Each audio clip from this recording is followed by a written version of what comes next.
quyết định là sẽ chia sẻ về cái sự việc này, trong khi là cái sự việc nó cũng đã diễn ra khá lâu. Nó thường là cái dịp Tết Nguyên Đán.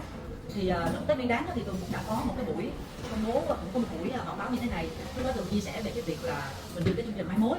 Thì lúc đó cũng có rất là nhiều anh chị báo chí đặt câu hỏi về vấn đề về cái việc quảng cáo, nhưng mà lúc đó thì Tường có từ chối trả lời vì Tường không muốn ảnh hưởng đến cái bộ phim điện ảnh mà Tường đang tham gia, tại vì Tường sợ nó sẽ cái chuyện riêng, chuyện cá nhân của mình mà ảnh hưởng đến nhà đầu tư thì nó là cái điều không đúng.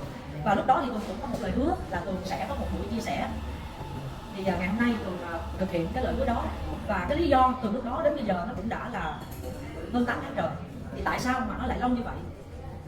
Tường cũng đắn đo và Tường suy nghĩ rất là nhiều, bởi vì đây là một cái việc hết sức là quan trọng đối với các Tường trong suốt 27 năm hoạt động nghệ thuật.